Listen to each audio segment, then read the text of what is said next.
유튜브를 만드실 때 막 그림 유튜버, 드로잉 유튜버 쳐서 레퍼런스를 많이 보셨는데 하나도 내가 참고하고 싶지 않다라는 생각이 들어서 내가 만들고 싶은 건 직접 만들어야겠다라고 생각을 하셨다고요. 근데 그때 만드신 말을 건네면서 그림을 그리는 이 포맷이 지금까지도 굉장히 꾸준하게 유지가 되고 있는 것도 참 신기한 포인트 중에 하나인데, 처음에 시작하실 때 난 이렇게 유튜브 할 거야 라는 이 아이디어 모티프는 어떻게 나온 건지도 궁금합니다. 형식적인 게 될 수도 있겠고 어떤 이야기를 하느냐, 두 가지를 말할 수 있을 것 같은데요.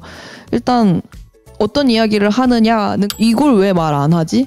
근데 저는 그런 게 창작의 지점이라고 생각하거든요. 제가 되게 좋아하는 훔쳐라 아티스트처럼 이라는 책에서 그런 얘기를 하는 거예요. 당신이 읽고 싶은 책을 써라.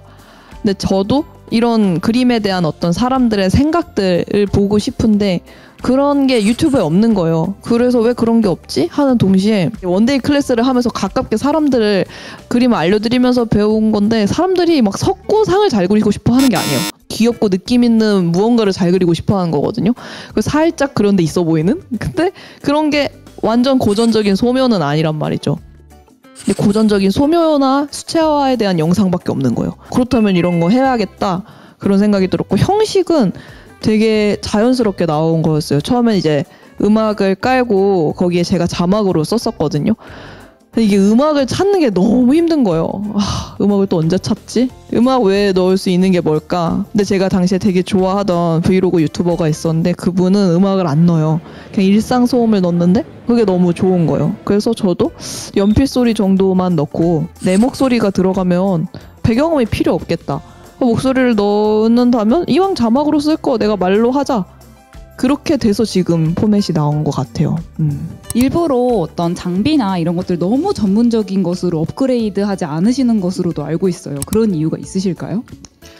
사실 계속 업그레이드를 할까 생각을 했는데, 아무리 생각을 해도 좋은 카메라로 바꿨다고 쳤을 때 좋은 카메라를 달아야 되는데 그걸 달 걸 생각하면 또 피곤하기 시작한 거예요. 저 잘 피곤한 사람입니다. 심신이 피곤해져서 얼마나 무거울까. 근데 아이폰으로 촬영을 하고 있는데요. 그러면 정말 한 15,000원짜리 거치대로 할 수 있거든요. 그리고 이거의 가장 강력한 장점은 에어드랍이라는 기능으로 선 없이 혹은 SD카드 없이 데이터를 옮길 수가 있어요. 근데 저는 이게 너무 편한 거예요. 그래서 사실은 에어드랍 때문에 계속 고수하는 것도 있어요. 그리고 이게 용량이 굉장히 작거든요. 그래서 효율이 너무 좋아요. 근데 이 말씀을 곰곰이 듣고 있자니 어떤 의미에서는 우리가 뭔가를 시작하려고 할 때 허들이 너무 높잖아요. 이것도 갖춰야 되고 저것도 갖춰야 되고 이건 이렇게 완벽하게 해야 되고 그냥 이런 거 없이 그러니까 시작의 문턱 자체를 좀 낮게 낮춰버리는 그런 게 아닌가라는 생각도 들어요. 그래서 일부러 오히려 너무 힘주지 않고 뭔가 허들을 낮춰서 힘을 빼고 시작하는 힘의 에너지를 더 키우는 이제 그런 방법이 아닐까라는 생각이 말씀 들으면서는 들고요. 영감을 어떻게 얻으시는지 많은 분들이 이현님은 심리상담을 공부하신 분일 것이다.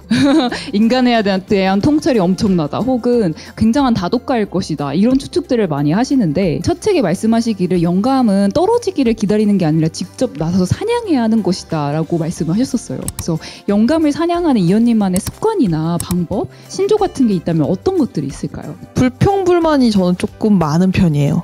근데 그런 제가 좀 싫었거든요. 불만이 많고 거슬리는 게 많고 예민하고 나는 왜 이런 성격이지 했는데, 그러다 보니까 거기에 대해서 제가 또 다른 생각을 되게 많이 하게 되는 거예요. 그래서 제가 영감을 찾게 되는 계기가 불만이 생기거나 호기심이 생기거나인 것 같거든요. 그래서 불만이 생겼을 때는 저거 왜 저런 거야? 이를테면은 회사 출근하기 싫다. 왜 출근해야 되는 거야? 뭐 이런 것들 있잖아요. 그러면 거기에 대해서 거슬러 올라가는 거죠. 왜 인간은 직장을 다녀야 하는가? 그리고 내가 왜 이걸 싫어하는가? 또 이제 호기심은 그거예요. 인간적인 궁금증? 저 사람은 왜 저러지? 최근에는 드로우 앤드류라고 제가 굉장히 친한 유튜버가 있는데 그런 얘기를 하는 거예요. 성공이랑 성취는 다르다. 근데 그런 이야기들, 그러니까 내가 궁금해하는 사람이 하는 이야기들도 되게 많이 영감이 되거든요. 그래서 본인이 살면서 어떤 발에 치이는 지점들을 우리가 딱 살펴보면 좋을 것 같아요. 영감은 항상 발 밑에 있다. 그러니까 일상적으로 우리 머릿속에 떠다니는 어떤 퀘스천 마크를 그냥 우리는 그냥 피발시키잖아요. 그냥 뭐 다들 그렇지 뭐 하고 그냥 넘겨버리는 그런 순간의 생각들을 캐치해서 뭔가 파고들고 계속 들여다보고 뭔가 주시하는 습관, 이제 그런 데에서 어떤 영감이 나온다라는 말씀으로도 들리네요. 또 한 가지는요, 이 콘텐츠 만들어내는 자원 중에 가장 중요한 것 중에 하나가 이현님한테는 고독이라고 들었어요. 이 고독이 창조의 이 자원으로 연결되는 과정이 어떤지 좀 들어보고 싶어요.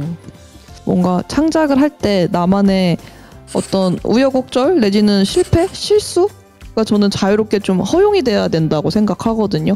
근데 저는 무언가를 잔뜩 틀려도 되는 시간이 사실은 혼자 있을 때인 것 같아요. 누군가가 나를 판단하지 않고 평가하지 않을 때 좀 자유롭거든요. 근데 그 순간 진짜 창의적인 게 나오는 것 같아요. 그래서 많은 사람들을 부대끼고 뭐 이렇게 보이고 막 이런 것들이 그 안에서도 배우는 게 많지만 진짜 내가 해보고 싶었던 자유로운 시도는 좀 어려운 거예요. 그래서 고독의 순간에는 정말 모든 걸 해볼 수 있죠. 심지어 우울함을 겪는 것조차도 저는 이제는 경험이라고 생각하거든요. 제가 겪는 게 정말 다 콘텐츠가 될 수 있으니까.